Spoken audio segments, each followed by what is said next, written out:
Thank you all so much for joining us today.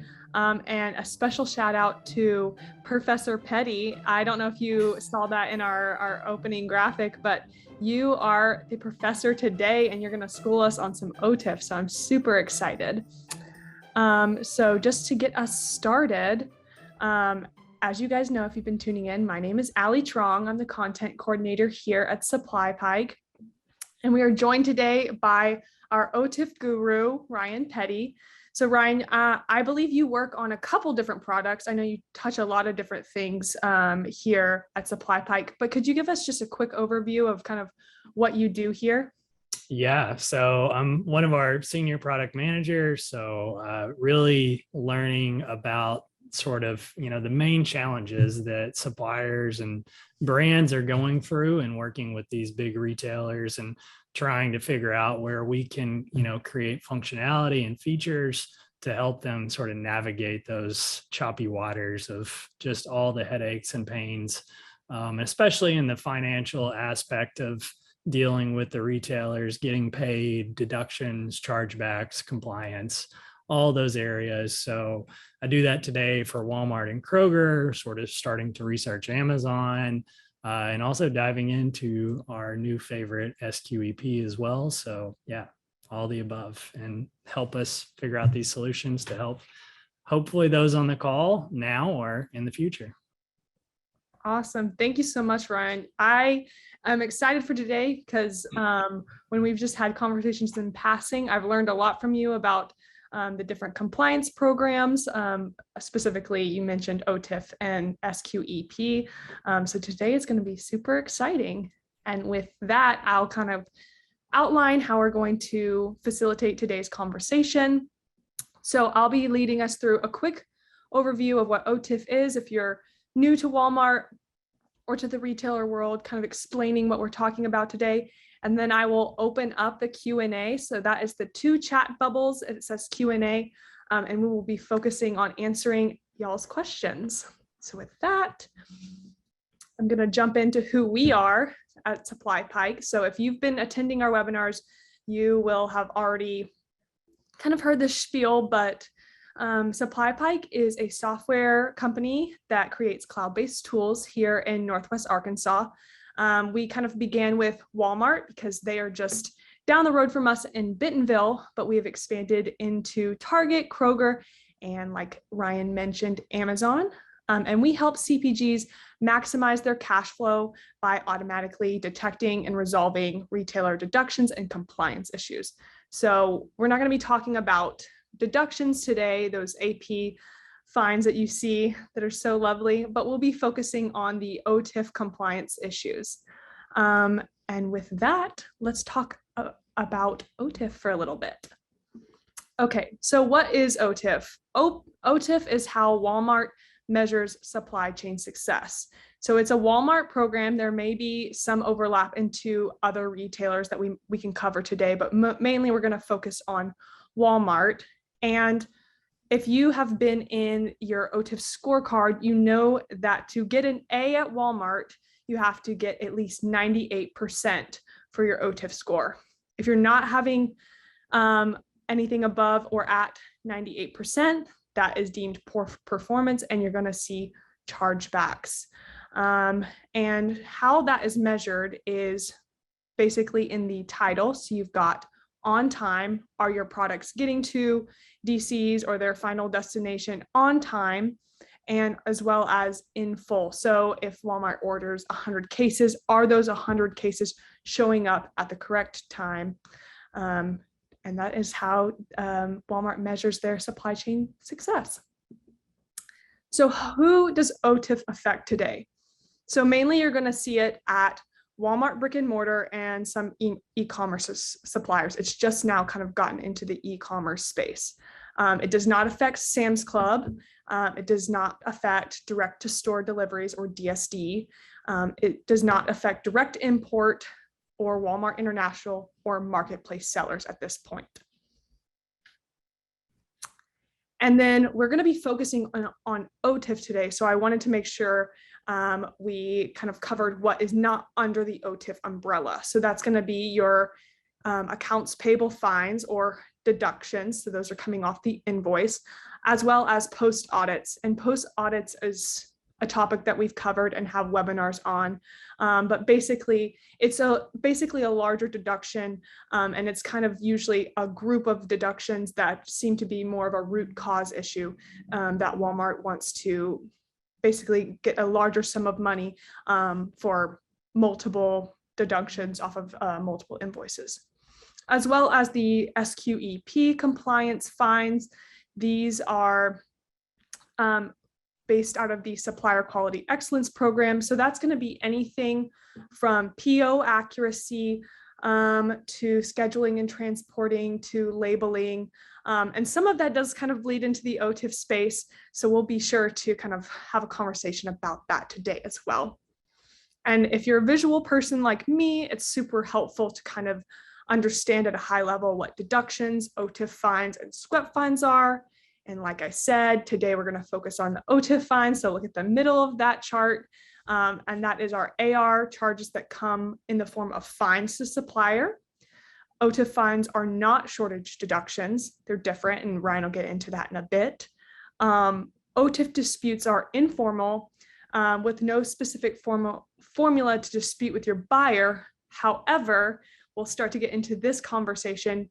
OTIF fines you are able to dispute those on HighRadius and with your buyer. And we'll kind of talk about how this formula is starting to become defined versus maybe a year or two ago when it was a little less defined. So with that, I know I breezed through the information, but I really wanted to get to Ryan and some questions. Ryan, before we jump into any of the questions, I'm watching them come into the chat.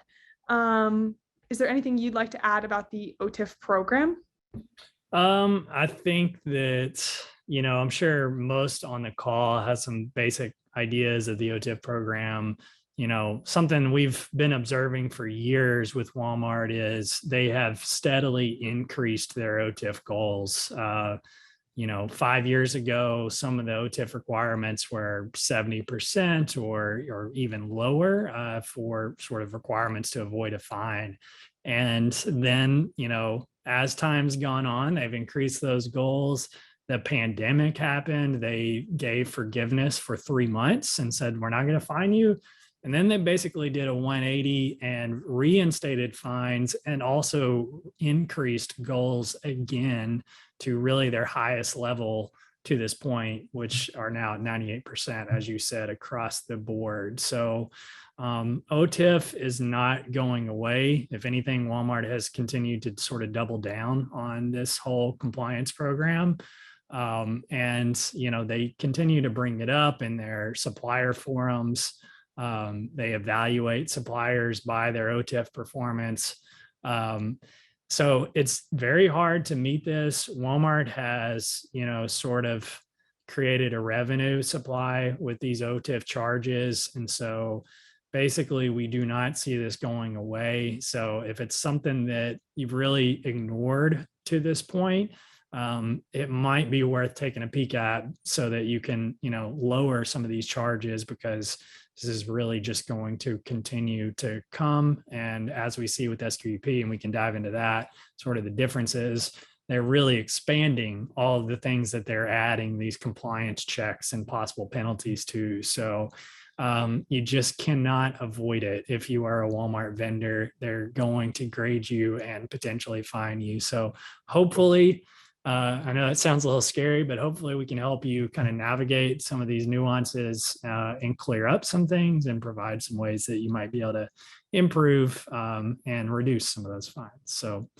yeah, hopefully that's a decent setup, and looking forward to all the questions. Yes, me as well. I'm going to kind of answer a question. I forgot to do some of the housekeeping things. We will be sending out a copy of this deck later in the next week or so. We usually try to get these out, and we'll probably include the questions answered here today summarized. But yes, let's get into the OTIF conversation. We do have a question in the chat, and go ahead and put more in, guys, because we want to be able to get to all of your questions. How are OTIF fines disputed in high radius? Yeah. So just super quick recap on high radius disputing. Up until January of this year, Walmart had never posted an official OTIF dispute process. That was kind of that informal to formal transition that you mentioned earlier. So the OTIF charges have always been posted to high radius. You could see your fine, your actual invoice document in high radius, but they never really allowed you to dispute. You could technically click the button, but they would just deny it immediately. So in January, that changed. They sort of silently updated their OTIF FAQ documentation to say, how do you dispute an OTIF fine? And in this FAQ document, that's where they posted this and included a sort of short statement that says to dispute OTIF fines, you go to high radius, select your OTIF invoice, and then fill out the dispute with supporting documentation included. There was not much more detail than that. I think they specifically mentioned, supporting documentation being screenshots, emails from Walmart resources, or other information that would kind of, back up the reason for your dispute. So in terms of official guidelines and requirements, that they posted that you can read immediately, that's all that we have seen, really, especially in like Supplier Academy, where you see a lot of their documents posted. So if you do want to see the official version of the document, it's in their FAQ. And I know on our site, Supplier Wiki, we have a lot greater detail. So a little bit of backup there into the dispute and how Walmart announced that new process. But the general idea is, you go into high radius, which is where Walmart posts all their AR charges and fines. And for them, it's an invoice. So you'll find the OTIF invoice for a particular month. So it'll always be given, OTIF charges are always given at the monthly level. So you would look for, say, March, select March, and then there is a dispute button. So you can click on dispute. And then there are a few fields to fill out, like your dispute amount, how much you're disputing, basically. You can supply some comments, some free text comments of why you're disputing. You can add attachments to kind of back up the dispute case. And there's one more field called dispute reason, which is a drop-down field. And you just have like 6 or 7 choices to pick from. And in our experience, you should always pick incorrect billing. So it's just a weird nuance. I don't know why you have to select it like this, but in order for them to process your dispute, they ask you when you fill it out, and for your dispute reason dropdown, just select incorrect billing. And so that is the process. That's how you submit the dispute. And then you can also track that dispute in high radius as well. But hopefully that gives a brief glimpse into it. I'm sure we'll dive in more, but that's the kind of starting point. Yes. Okay. That's super helpful. I want to kind of drill into that incorrect billing. Can you kind of tease out why that works better than any of the other drop downs? Why you see that be more successful? It's kind of, so here at SupplyPike, we've been helping a number of our kind of customers and Walmart suppliers that we work with submit disputes. And we've been trying out different sort of combinations of information of, supporting documentation, as well as the dispute reason. And over time, you get back rejection reasons, and as well as approvals, hopefully.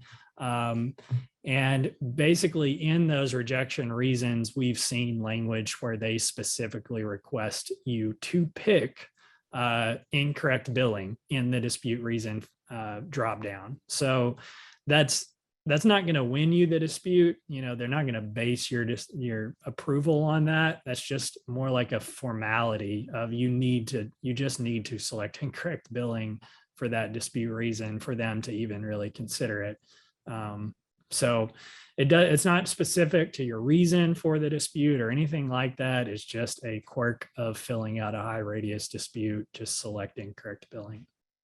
We are very familiar with the quirks of having to fill out different Walmart compliance things with disputing. So glad there's another one. Yep. That's super helpful. And then can you also kind of talk about some of the documentation, supporting documentation that you've seen that's helped either push a dispute forward or has been received well by the high radius team? Yeah, so there has been kind of mixed results, I would say, and this is definitely an area that we are looking closely all the time, trying out additional disputes to test out, because one fact kind of remains is that Walmart or High Radius has never posted, if you supply X or Y, we will reverse the charge. It's never been that clear in terms of, here's exactly what you need to provide for us to approve your dispute. So we're starting from kind of a point of unknown, of not knowing what it's going to take to reverse the charge. So we've tested out a number of attachments and different sort of supporting reasons. One thing I will say that has been somewhat successful has been if you have an email from a Walmart buyer or maybe your replenishment manager sort of approving either a fine reversal or approving charges on a specific item, if you had a major problem with a particular item in your supply chain, some kind of correspondence from Walmart, that's one of the things that they specifically mentioned they would review. So I know that can be sometimes hard to get, but if you do happen to have email correspondence with Walmart that really impacted or sort of related to that OTIF non-compliance, then I would suggest including that. They seem to, take Walmart's resources words well when you can provide that proof. So that's one thing. Other things we have attempted and had mixed results on are providing shipping documents. So if you have a not in full charge where Walmart said you didn't ship in full, but you did, then we've attempted to attach, proofs of delivery, or if you're collect, a signed bill of lading. And it's been mixed results. Sometimes we've seen reversals where they've accepted that as proof. And sometimes they have specifically mentioned that that is not allowed. And that's part of the frustration is we get different responses when we try almost the same exact thing. So it's not a complete surprise. Walmart and High Radius sort of just green-lighted this OTIF dispute process sort of right at the beginning of February. And most likely they are still kind of, honing down what they are going to approve and their processes. So I know we've seen on the AP deduction side that shipping documents are often accepted as proof. And we've also seen SQEP charges disputed with shipping docs provided as proof. So we are still trying to use the shipping docs to dispute OTIF charges. We're just having kind of mixed results with that. We also sometimes supply ASN information where you kind of show, how much you shipped on a particular PO. So ASN information, shipping documents, sometimes also DSS receiving reports. It is possible that DSS could actually conflict with OTIF data, where OTIF says you were short, but you run a DSS receiving report and they say they received it. And so if you have that kind of data as well, then that's potentially usable in your dispute also. So those are some of the areas that we've seen in terms of dispute and proof attachments. That's super interesting. And to that point, I am curious if you found anything about who, if anyone, if it is actually a person reviewing this, because back to your point about you doing the exact same thing and it working for one dispute but not working for another, is that something with someone behind the disputing app High Radius, or is it just kind of how it filters through the system? What's your experience there? Yeah, the man behind the curtain. Who is it? Yes. Yeah, so that's definitely something we've been looking at, and we see a number of. So the process goes when you dispute in iRadius, after you submit it, they usually take between like 1 day to 2 weeks to review that dispute, somewhere in that range. And once they make their conclusion, either approve or deny, you will get an email. If you submitted this dispute in your HighRadius account, then you'll get an email notification letting you know of the outcome of that dispute. And in that email notification, it says a from, and the from is a person's name. So it does appear that there are individuals that are reviewing these disputes.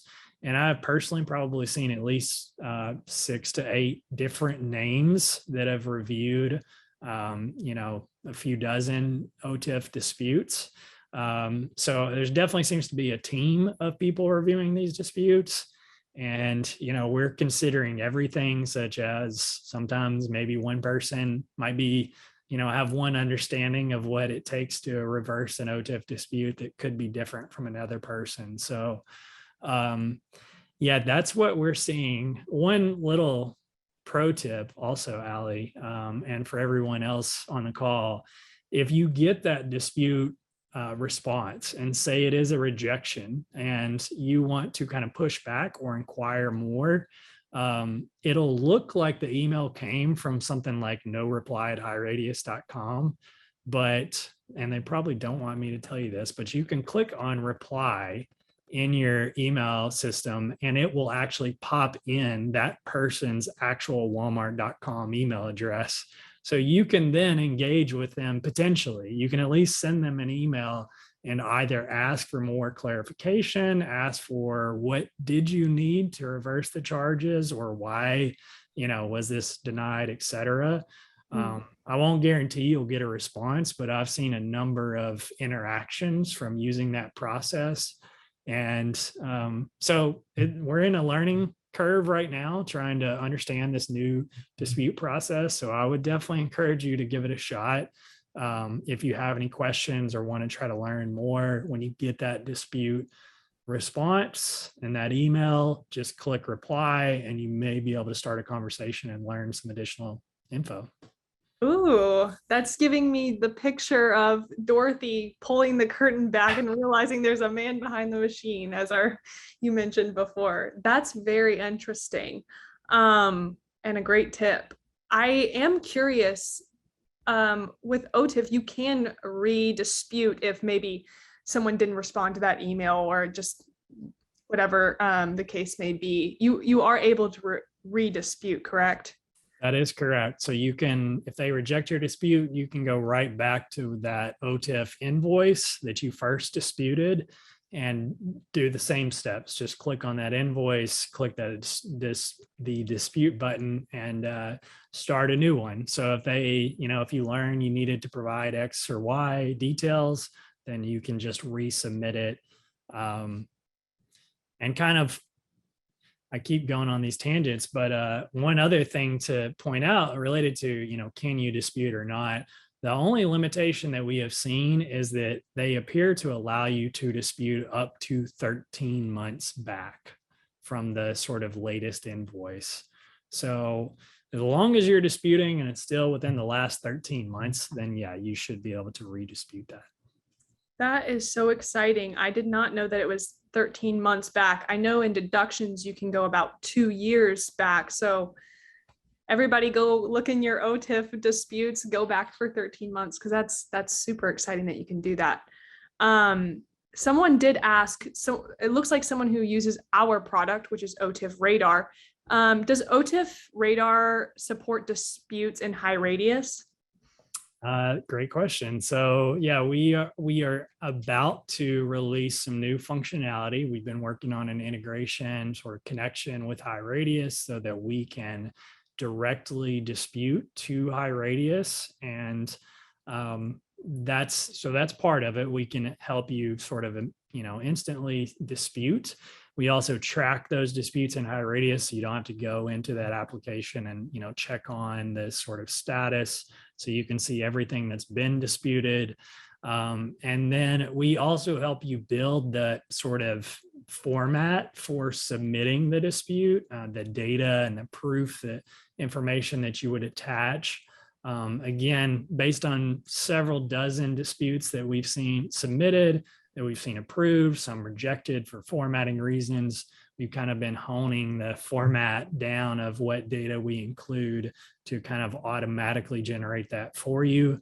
So that is something I'm excited about. We are just about to roll that out so that, we can just expedite that whole process of, identifying which fines are invalid, and then helping you bundle that information and just instantly submit that dispute. Awesome. That is super exciting. And if you do want more resources for that, I do know if you go to our supplier wiki page, there's a blue button in the top right corner, I believe, OTIF disputing. And that's got a bunch of information, and you can join a wait list for those features coming to OTIF Radar. Back to some different disputing things. Ryan, we love your tangents. Give us all the tips. Could you possibly maybe outline some of the best practices to disputing OTIF fines? Yeah, I guess just, kind of to recap the general process. Number one, you cannot dispute in HighRadius until the fine has actually been issued. So we've given some guidance in the past about disputing with your buyer. And before there was ever any official process, that really seemed to be the only way you could get charges reversed with Walmart, was going through your buyer. And in that scenario, you had to get the buyer's approval to waive the charges before the fine was issued. So in the old sort of informal way of working with your buyer, you really had to do this before the fine came out, usually about a week or so, week to 2 weeks prior to that invoice actually being posted.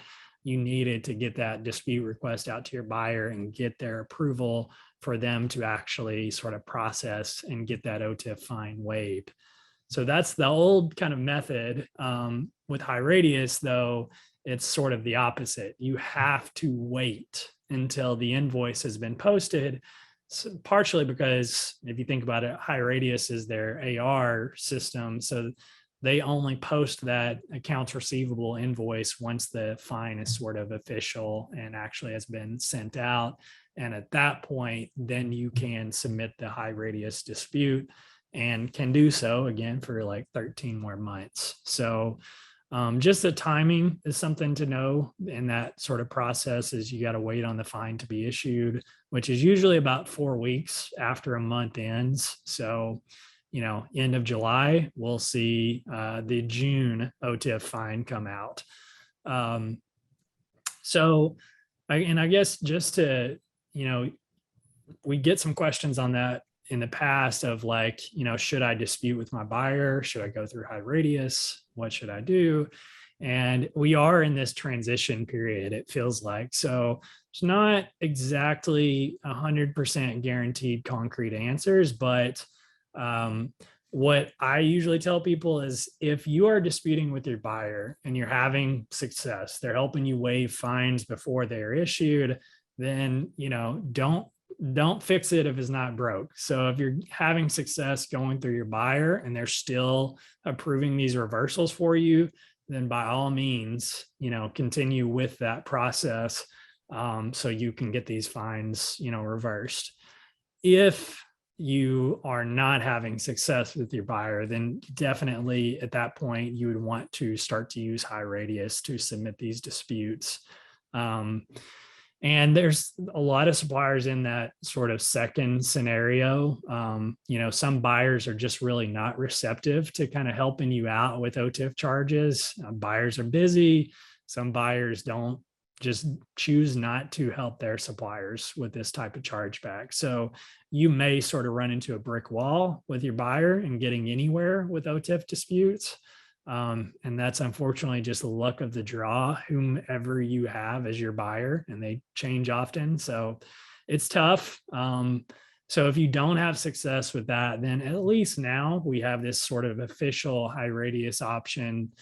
I think the big question is are the buyers as a whole going to start to all sort of push suppliers over to high radius now that there's this official dispute process? And we're starting to see that a little bit.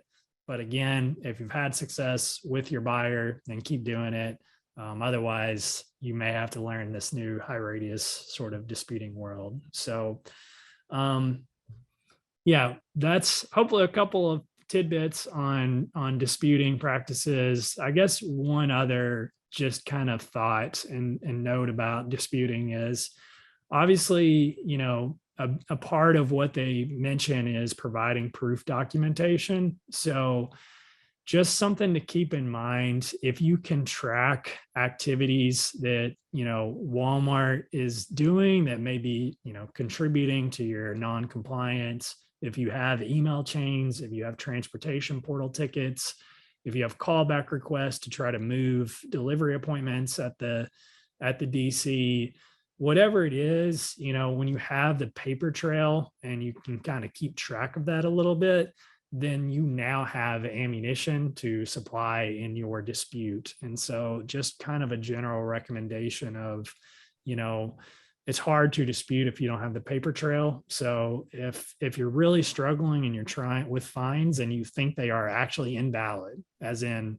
Walmart is really at fault for this outcome, or you've communicated with the Walmart resource and you don't think the fines are legit, et cetera, then having some kind of paper trail that you can then include in that dispute request will be of great help.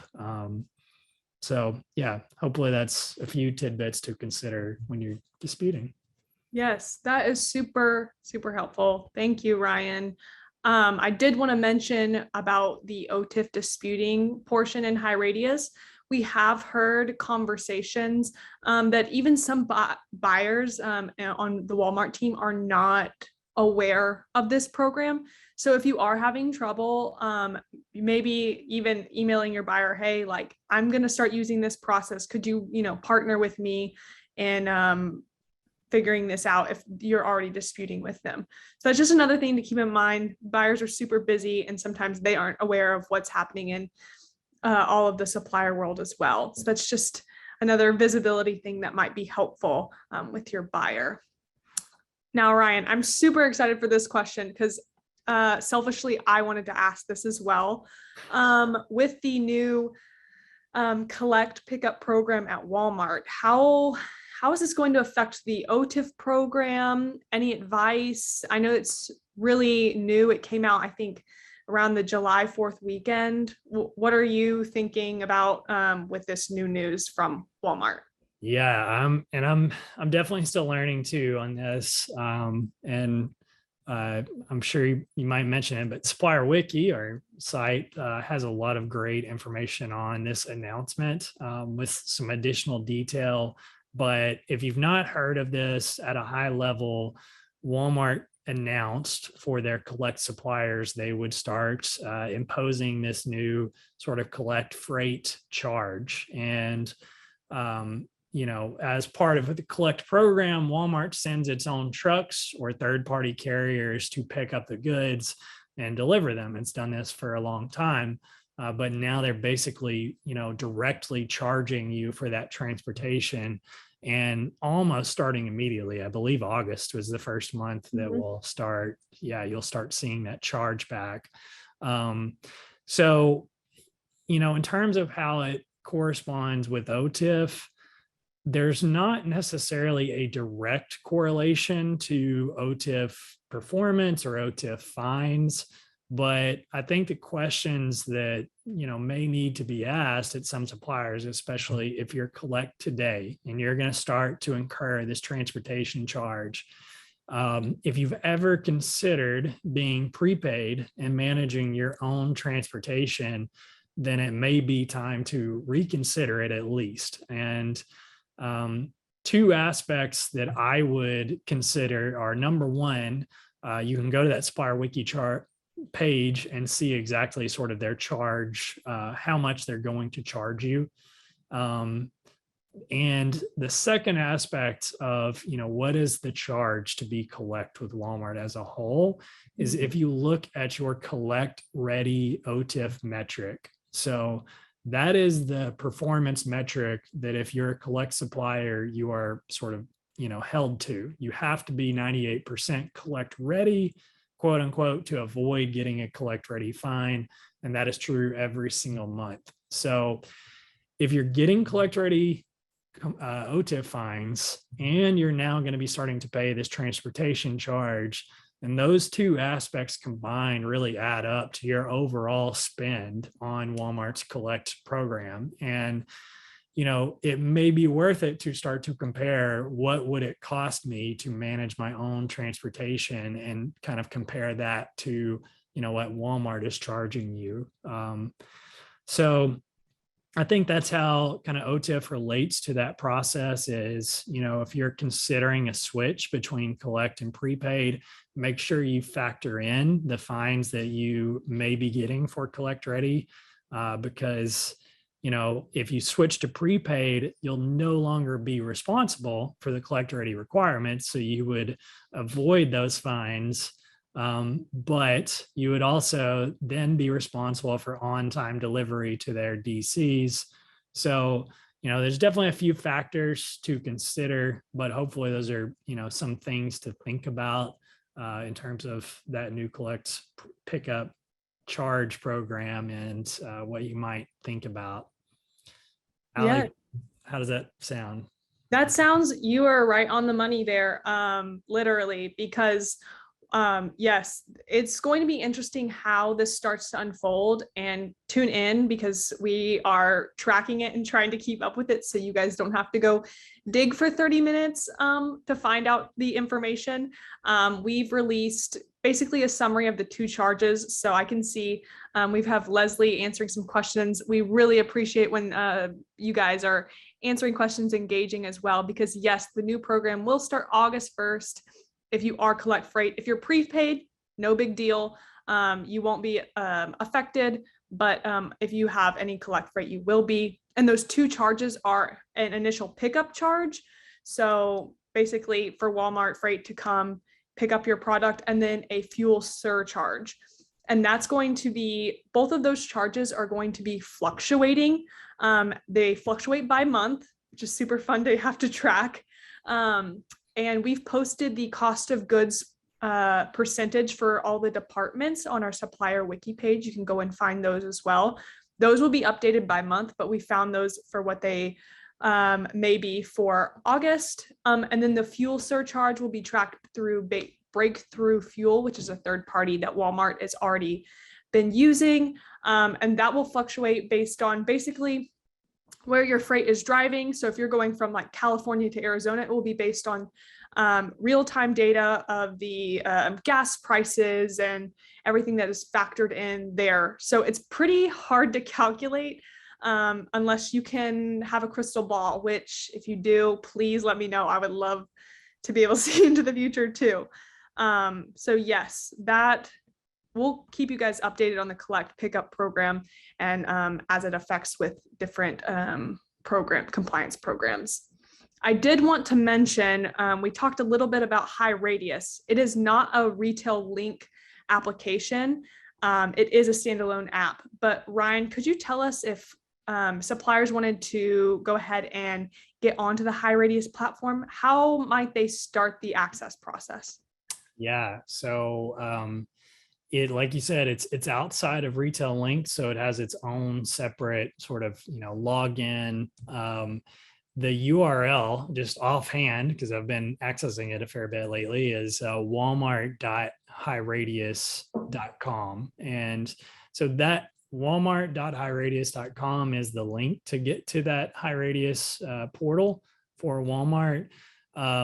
There you can also go to kind of Supplier Academy and look in the OTIF FAQ document. It has some instructions on how to gain access to High Radius, but in general, there's two sort of spots you might be in if you don't have access today and you want access. One, if your organization already has a High Radius account and you have kind of an admin internally, you should have one if you have an account, then that admin can just invite you and add you into the HighRadius sort of portal without going to Walmart or anything like that. You just ask your sort of internal HighRadius admin to invite you to that portal, and you can gain access. That's probably most suppliers because, it is Walmart's standard AR portal, and that's where you go to view all their charges. It's not necessarily a necessity to access that portal, but it's a lot of, chargeback information that you probably want to know. So there's a good chance somebody in your organization already has a login, certainly maybe in your accounting or finance teams. The other alternative is your organization does not have HighRadius access. And in that case, you request it from Walmart. And there is, and Allie, I can't remember if we have this documented in our supplier wiki, the steps to gain access to HighRadius. Do you recall off the top of your head? If not, I will check today. And if not, I will go ahead and make sure that gets on our website in the next week, because that is a super helpful document. Yeah. Yeah. And I think in that OTIF FAQ document in Supplier Academy, if we don't have it, then you can also find it kind of buried down there. So yeah. Perfect. And I did want to call out Leslie again, MVP on here today. She posted a link to HighRadius login. Perfect. So you guys can do that as well. One thing I did want to cover before we ran out of time today is shortages. It is a little bit confusing to tease out the difference between shortages and in full compliance issues. Can you kind of separate those out for us? Yeah, absolutely. So shortages are kind of those AP deductions where Walmart is going to pay you for a specific invoice, on a particular order. And they receive your invoice, and then they check their, receivings to see, did we receive the goods? If so, we'll pay you the full amount. If everything checks out. If they perceive a shortage, if you build them for 100 cases, but they only received 80, then they're going to pay you for the 80, and they'll withhold the payment amount for those 20 cases that they say they did not receive. So that is, coming out of Walmart's accounts payable team, because they're paying your specific invoice and they're withholding part or all of the payment because of that shortage deduction. Those are also disputed in a different way, not in HighRadius. They're all disputed in APDP, Accounts Payable Dispute Portal. So, different portal, different team that's creating those shortage deductions. Also, their process of identifying a shortage is unique to that accounts payable team. They have certain steps that they take to identify a shortage.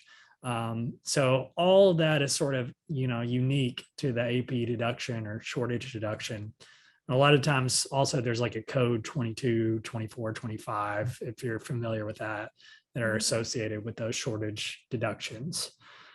On the other hand, OTIF fines, you can receive a fine for being not in full on an order. And so there's several differences. One, this is not like at a invoice level. This, the fine that you get is actually for an entire month. So it's all the POs that happened within that month that were due within that month. You'll get a fine for all those POs that were sort of not compliant. And the team, the OTIF side, has its own steps of identifying, a PO that was not received in full. And that is different than what that accounts payable team may go through. So there can be overlap. You can have scenarios where a PO gets an OTIF not in full charge, and you also have a shortage deduction on the same PO. But that's not necessarily always the case. You could have a shortage on a PO where you do not have a not in full fine, or vice versa. So they are kind of independent, but they can definitely double up and kind of overlap to where you receive charges from both types.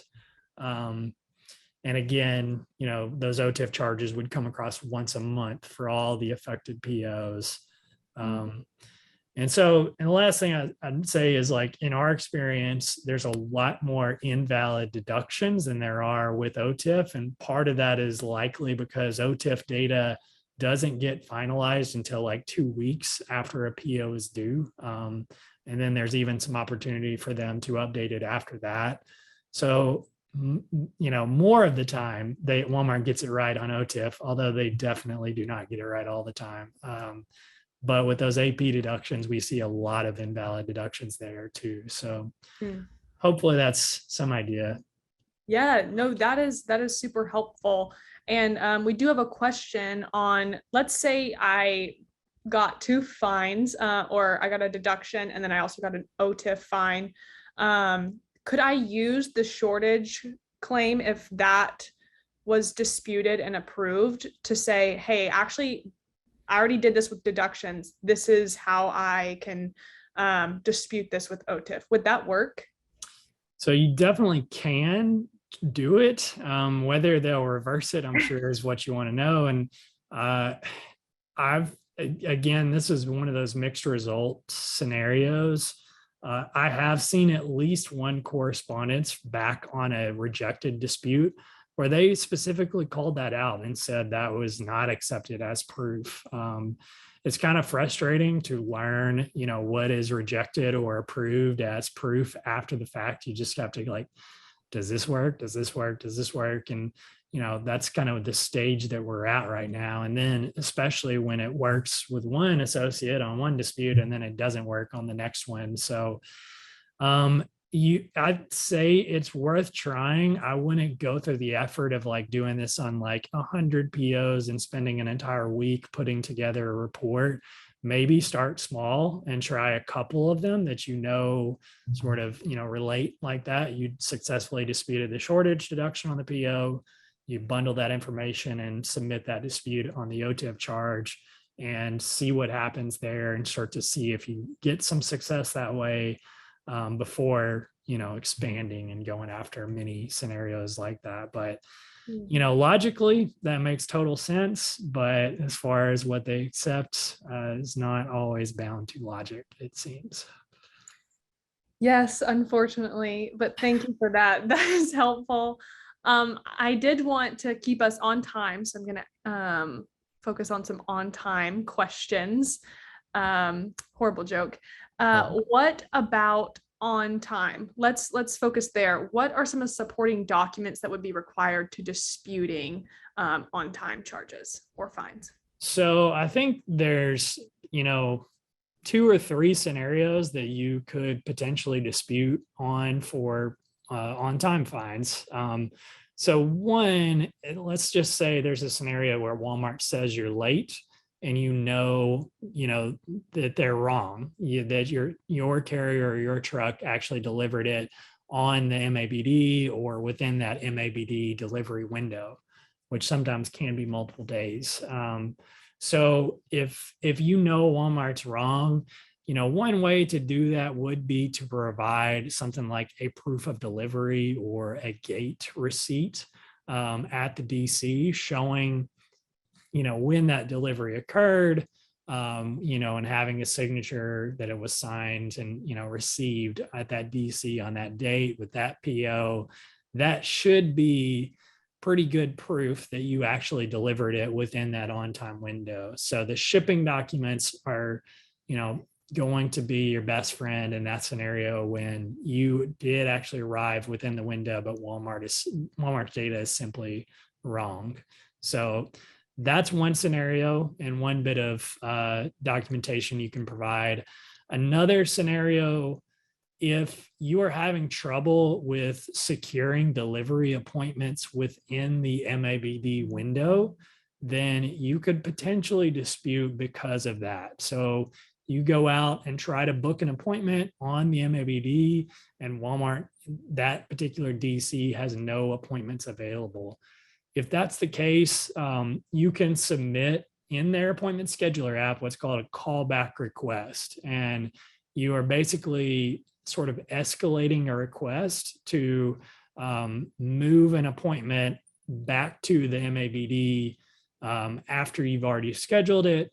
And you're sort of requesting Walmart to manually get it set up on the right day. And if they fail to do it after you've made this manual request, then now you really have a paper trail of you trying to secure an appointment on the MABD.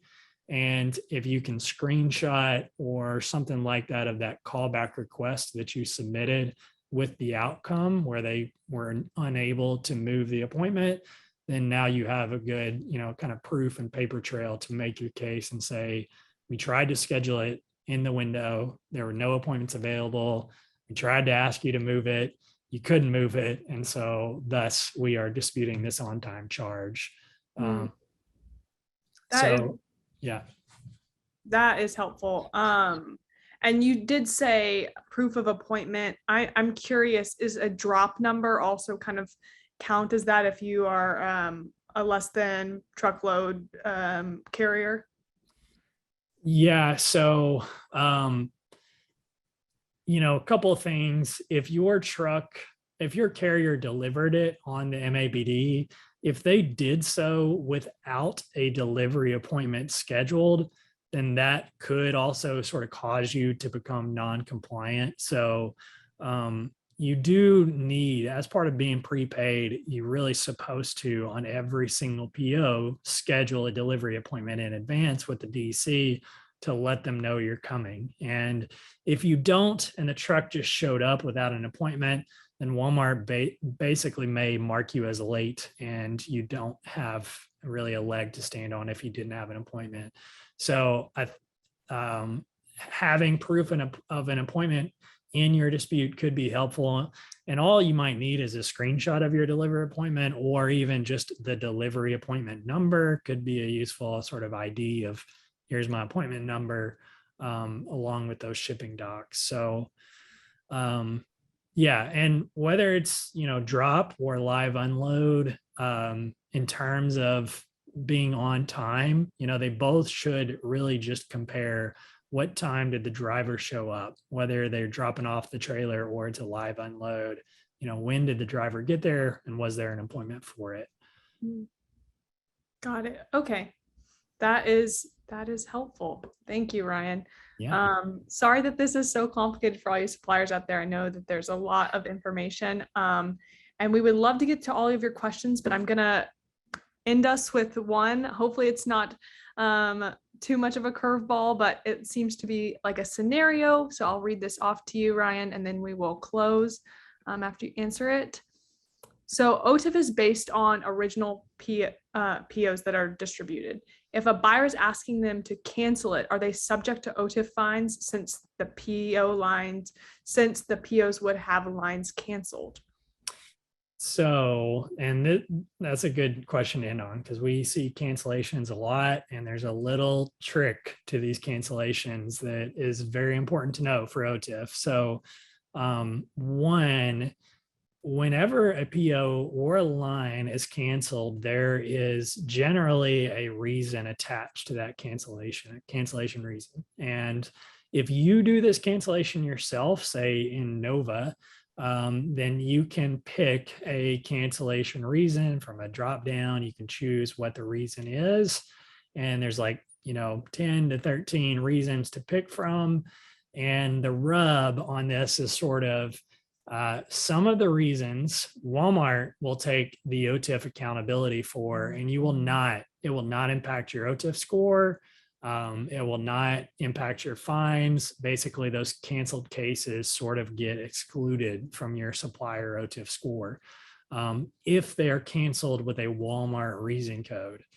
If they get canceled with a supplier reason code, then it's the opposite. You own the entire accountability for those canceled cases.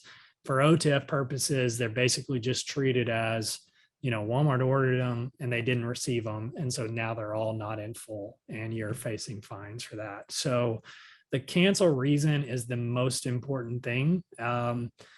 And they're on Supplier Wiki. I know we have a list of cancel reasons that you can look at and who owns the accountability for each one. In this scenario you just described, if Walmart is processing the cancellation for you, then you might not have a chance to, set the cancel reason. And that's where you have to keep a close eye and see if you get a fine at the end of the month for those canceled cases. And if you do, then that's where I would be submitting that dispute, attaching that email correspondence with your buyer saying, they asked me to cancel these, and try to reverse the charges based on that correspondence. So yeah, if you cancel them yourself, try to pick a Walmart cancel reason code if you can possibly justify it. And then if they cancel it for you, you just kind of have to keep an eye on it and make sure you don't get the accountability. And if you do, you kind of have to dispute to try to get that reversed. Gotcha. Okay. Well, thank you for ending on that one, Ryan. If you guys do have any questions about Nova, we are talking about that this month. We've done a Nova navigation 101. We're coming out with a 201. So stick around for that if you want some more information on how that might affect your OTIF. But with that, I'm just going to end here. Thank you all for joining us today. Thank you especially to Ryan for answering all of these questions and schooling us in OTIF. If you have any other questions, please reach out. My email is below. I would love to connect you with the resources that we have. And if we don't have resources, at Supplier Wiki, we always want to be able to answer your questions and help suppliers. So you can find our website there and our contact information. Thank you all for joining us. I think I'm going to go watch some Office episodes on my lunch break. So here we go.